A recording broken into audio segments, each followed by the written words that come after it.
What's up, everybody? It's your boy IzzyDGamer here once again, bringing you another awesome review show from another show from the MCU.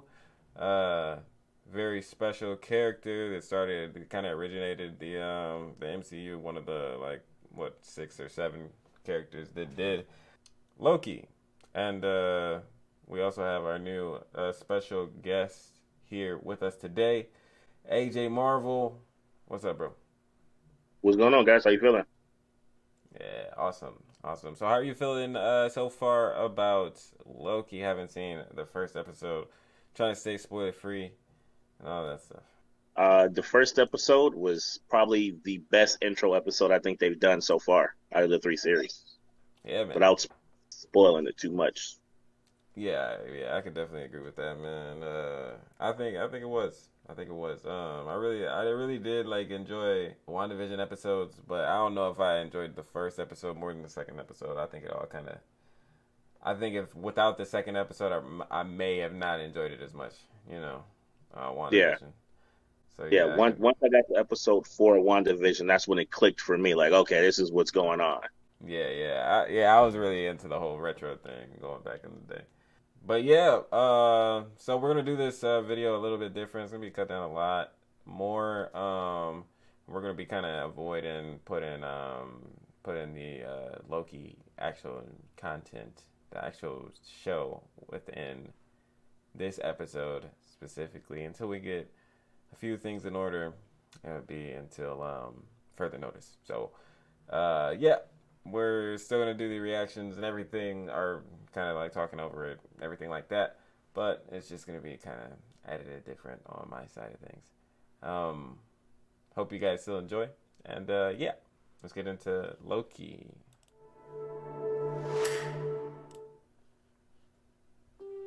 Did it start for you? Yes, sir. All right, sweet. 2012.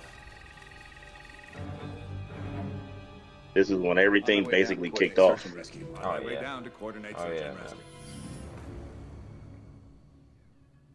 I think the refresher was worth it. It was necessary, I should say, not worth it. It's definitely necessary, just for people that didn't see most of Endgame. Yeah. And not only that, but just in case you haven't seen Endgame in a while, they come out a year or 2 ago. Yeah. Hard to believe it's been that long. I know, right? I'm always blown. They got a whole year without a Marvel movie. Black Widow, man. Pushed back 12 times. Oh yeah. But this scene right here was interesting because outside of that 5-minute snip of Endgame where the Hulk's talking to Magus and Endgame, they really didn't explain the time travel and how the timeline works. Mm-hmm. The fact that they went back and explained this for some of the new fans, I thought was very important. Oh yeah. Do like a lie, which you just did, because we both know you love to talk. How long have you been here? I don't know, it's hard to say. Time passes differently here in the TVA. What does that mean? You'll catch up. I wonder what that means. I think that means something bigger than what we expected. It's not just a side kind of cast off kind of thing that he said. I think what it's going to mean is when he's finally done here and he gets back to his time, his reality, it's going to be current, what's going on in WandaVision, what's going on in, Falcon and Winter Soldier time. And he's going to be caught up with everyone, and that's how he's going to meet up with Thor again, and the current Thor and current Avengers, current MCU thing right now. Yeah. I agree. This is one of my favorites.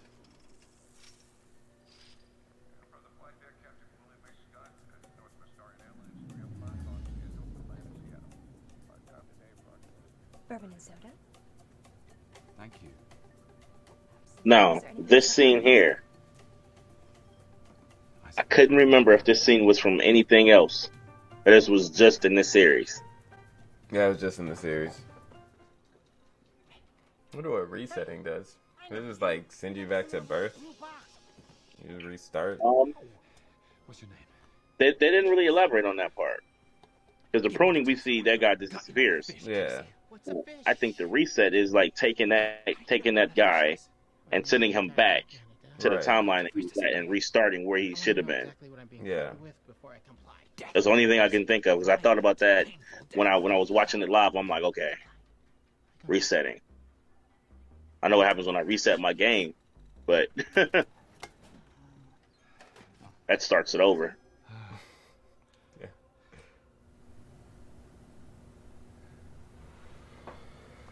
I don't enjoy it. I do it because I have to, because I've had to. This is my favorite scene, right coming towards the end of the show. This one right here? Yep. Because it's when he finally comes to grips with who he is. Yep. That's not how I see. Which is, you know, it's a fast turnaround for a first episode, but they're able to do it as Marvel because we've already had all the Loki character development in the other movies. Exactly. Compared to the other two series where those characters had to develop a little bit. Yeah. Because we knew Falcon wasn't just going to take the shield right away. Mm-hmm. We knew Wanda had to grow into the Scarlet Witch for real. Yeah. All right, and that was the episode, man. Episode 1, Glorious Purpose. What a great episode to start off. Yeah, how'd you feel about it? I felt like for episode 1, that was probably the best start to the series out of all 3 series so far. Because the way they were able to get the character where you wanted them in the first episode, it didn't take 4. Yeah. Yeah, definitely. I could definitely agree with that. You know, the other 2 characters had a lot of character development that they still needed to go through. Because, you know, we only got about like 20 minutes of Wanda and Vision each in all the movies, and same for kind of a little more for Bucky, but same for Falcon, and yeah, so it's been a lot of it's been a lot of like character development on all sides for those 2 shows, but for this one, you know, I think we got through the character development that we needed to get through for this specific Loki within this episode, which allows for a lot more to happen in the next episodes while we rebuild Loki into this new anti-hero, you know, that it seems like he's going to become. I think when it's said and done, Killmonger was a hero / villain, right? What he did what he felt was the right things for the wrong reasons. I think Loki is going to be in that same villain / superhero type deal. I mean, I would say Killmonger was definitely a villain. I can't follow you on that one. But I do think that his reasons were definitely relatable. Definitely, yeah. I definitely understand. Yeah, definitely understand that. Definitely the villain of the movie, but like the love he got from the fans was like he was the superhero, and like yeah, he definitely got a lot of love from fans because he was like I said, he was relatable. He was a really relatable character, man. It's awesome. But yeah, so how are you feeling about some of the characters, man? We got Mobius, Mobius, I believe it's. I think Mobius's character, I love it because it's not too serious. There's always the jokes in there, and he's a smart A. Yeah. I love how he can combat. Yeah, he can combat Loki all the time. That's to me. He's gonna be the semi-focal point of this whole series. Yeah, but yeah, I definitely like Owen Wilson as this character, man. I think that Loki and Tom Hiddleston and him kind of play really well off of each other. And I really liked every time they kind of had a conversation together. I loved it. I thought that the beginning was really really cool. Really cool way to kind of open us up to this new world, which is we're not sure just yet, but we believe it's the null time zone. We're gonna get into a little bit of theories about that area. We get the theories. Yeah, because it was weird that the Tesseract took him there. Well, the Tesseract didn't, and so the Tesseract took him to man, I don't remember. I was about to say Mandalore because I've been watching heavy Star Wars lately, so I got Star Wars on my brain. It's making me insane. I don't I don't remember. It was somewhere in Asia, I want to say. He got taken Mongolia. The Tesseract took him to Mongolia, but the Time Space Authority, TVA, Time Variance Authority, took him to this time zone, this area in which they operate, or they might not operate in this area. It might be a totally new place, because I know Marvel likes to switch things up like that every once in a while. But yeah, so how are you feeling about this new space that we're in, man? They can now appear, and just like in Falcon and Winter Soldier, when we went to help me out with Zemo took us there, and I want to say the third episode, Frank. Damn. Oh my god. Yeah, well, Frank, you guys watch Falcon and Winter Soldier in review, and you'll know what I'm talking about, because I forgot exactly what I'm talking about. It's been so long. I feel like it's been like 6 weeks since the last Marvel show, but it basically has. It's been a minute. But yeah, so now we have this new place. How are you feeling about it, man? I'm liking it. Puts everything that they built into perspective. Like, okay, you guys built something big, but over here it's not that big. It's small over here. Yeah. And I think the look of it was awesome too. Like, just when we're walking out with Mobius, and we kind of see the flying cars and this city. This kind of, it's just awkwardly tethered together. It seems like by I don't know, some sort of steel or some steel beams or whatever. I just think that's like an awesome look that I'm really not aware. Like I've only seen in books. It seems like I've never seen that kind of look on screen.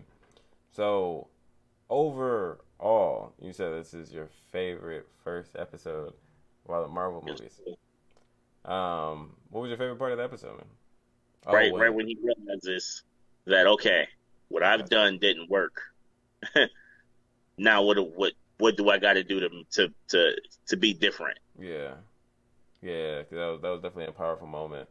And that was I guess the moment we were waiting on Loki to make since the beginning, that he never really got to until he finally sacrificed himself in Infinity War. Because of that character development in that moment, I can't wait to see like what else they bring to Loki, because I feel like it's all going to be new now. I gotta say that my favorite part was definitely the beginning, parts of where he finally got to the TVA, and he's like being dropped through the floor. He's got to sign the papers and stuff like that. Like all that stuff was like hilarious to me. Definitely had me like, super engaged or whatever, and I was off at the comedy of it too. It was really silly. It's really sad though that they didn't have any sort of Stan Lee cameo or magazine up in the show. I guess we're done with that. I mean, they could have had like a picture or something. Yeah, right. And I'm just like, comic in there, something that had his name on it, right, as a reference. Another thing that I wanted to ask was, so do you have any theories about the TVA and kind of the Time Variance Authority and this kind of multiversal war that they've talked about happening whenever the timelines get all out of whack? I don't know if I have a theory yet, but I just got more questions than answers. Who bought in all those Infinity? Where did they get all those Infinity Stones from? Right. Time Stones. Like, all the stones were there. So who did they take them from? And how long have they been doing this without a hitch? Yeah, and it was to my understanding about the stones is the stones are the only way that you can affect the timeline. So that's why they have so many of them. It's like anytime you pull a stone outside of its timeline, that is creating, a branched time, as explained by the freaking Jesus, By the Doctor Strange lady. but but yeah, so she explained that with the Infinity Stone. So I assumed, and also because I don't know if it's been explained in MCU. I often get it confused, but I know in the comics, it's explained that the the Infinity Stones can't operate outside their reality, and the null time zone, if that's where they are, operates in the middle of all realities. So it doesn't actually have a place in reality, so it makes sense that the Infinity Stones wouldn't work. None of the Infinity Stones will work in that place because it's outside of all realities. right. So I mean, like I said, I don't know if any of this stuff was explored in MCU, but if it's not, that could be the route that they're deciding to go. Um, you I know, want to say I think they're gonna go the route to make sure that okay, the Infinity Wars happen, but these stones are now obsolete and where we're going. yeah, I think that's why they kind of showed the visually. Okay, yeah, these stones don't have the power that they do in their reality, their time. yeah, But you look at it now, they're like they're paperweights yeah. as they got. I think that's pretty much what they were saying. Is like, yeah, these stones don't matter anymore. They're Yeah, pointless. we're Don't bring up. the large Whoa, why didn't first. they just get the Infinity Stones? Because people are always going to say that now. Right, like Uh, what when Loki just use the time stone and do this? Now there's none of that. I know where I saw it online after the first episode dropped. yeah. But that's what happens when you mess with time, man. I called that crap. So once you do Oh yeah, time travel, all the plot holes will come, regardless. And you better just freaking accept it and move on. It never fails. They still call out plot holes for Back to the Future and every other movie that has time travel in it. every one of them. But yeah, we're gonna freaking wrap it up with our final theories, and of course that means where do you think the second episode is headed, given the information that you've been given from the first episode, bro? So, what are you So thinking? I definitely think they're gonna go to Oklahoma. I think they're gonna open episode 2 in Oklahoma, Okay, and then from there, I think we're gonna dive a little deeper into how that Loki variant got to where he is. I think episodes 2 and 3 might go that way. I can get down. I can get down with that. I think that yeah, something similar like that is gonna happen. I think that the Loki variant is gonna get explored a little bit. I don't think we're gonna know who the major. We're not gonna get a reveal on who the major Loki variant is. The the going around theory is that it's Lady Loki, um, or Eichel, which is the younger Loki. But there's no knowing for sure. I think it's more going to be on the Lady Loki side of things. But like I said, I don't think we get a reveal in the second episode. I think she's going to be kind of still hooded. We're going to see a little bit more of her while they're hunting down. Maybe we get this President Loki, or whatever Loki, Mayor Loki. I don't know which Loki that is, but the Yeah. one that the one that I'm talking about. Oh yeah. I think that we're gonna get more of that episode. So we're gonna get Loki, our current Loki, the one that's working for TVA. He's gonna be hunting down that Loki, and we're also gonna get a little more exploration on Mobius and figure out what he's all about, why he's so important, what he's good at. And although I think we got to explore that a little more, I think it'll be, or we got to explore that in the first episode. I think we'll explore it a little more in the Yeah. second episode, and so we can get a little closer to that guy, because he's a really powerful character. I think in the within the show as like just a character, it seems like he's got it all figured out, especially in terms of what he does. Um, so yeah, Agreed. So yeah, definitely excited to see more of that. And then long range, man. I'm you know that freaking in the trailer when the moon's dropping down. I'm just trying to figure out how it leads to that. So I've been like really all over the place with my theories in terms of like by the end of the show. I I definitely watched the trailers and I tried to piece it together, and then like the whole him getting called up by Thor and Heimdall thing threw me off. I was like, yeah, everything I thought went out the window right then and there. like what is he going to What? Asgard, man? Like what's going on? Yeah, Is episode 1? Nah. Okay. I think Theory I 3. think we'll see the Pompeii thing too because I know that that's what's happening. I Yeah. think that happens in the second episode also. Yeah, but I think that's it for the theories. I don't want to go too far in them. You know, I like to go crazy with theories normally, but this time I'm keeping it real cordial. I don't want I don't want them to get too wild until I see a little more within the show. But thank you guys so much for watching. Where can they find you at, AJMarvel? You can find me on Facebook, this Andrew Barnes.